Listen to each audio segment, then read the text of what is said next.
નમસ્કાર, બોલાઈમાં આપનું સ્વાગત છે. હું છું બરકતુલ્લા ખત્રી.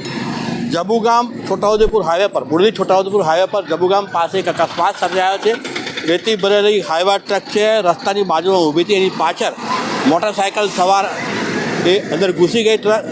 એની બાઇક અકસ્માતમાં જાબુ બુડિયારીનો એક યુવાન છે, મેહુલ રમેશ રાઠવા, એનું મોત નીપજ્યું છે. પોલીસ અહીંયા આવી ગઈ છે અને એના સ્વજનો પણ અહીંયા આવેલા છે.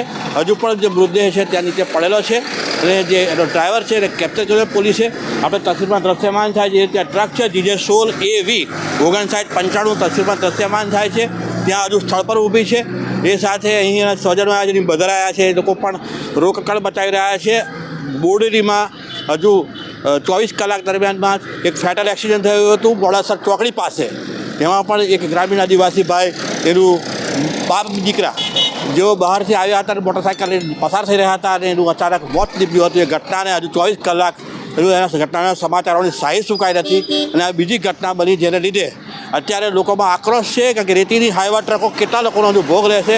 જો કે આ ઘટનામાં આ ટ્રક છે તે રોડની સાઈડમાં ઊભી હતી, પણ રોડના પણ એના નિયમો છે, પ્રોટોકોલ્સ છે કે રોડની સાઈડમાં હાઈવે ઉપર રોડની સાઈડમાં આવી રીતે ટ્રક પાર્કિંગ કરી શકાય નહીં. તેમ છતાં પણ જે કાયદાનો ભંગ કરીને જે આડેધડ પાર્કિંગ કરવામાં આવે છે ટ્રકો જ્યાં ને ત્યાં, તે રીતે ન ઊભી કરવામાં આવે તેવી પણ લોકોમાંથી માગણી છે. વારંવાર સર્જાતા અકસ્માતોને લીધે નિર્દોષ માનવ જિંદગીઓ કેટલી ભોગ લેવાશે ત્યાર પછી તંત્ર જાગશે, પ્રકારના પણ સવાલો ઉપસ્થિત રહ્યા છે. Thank you.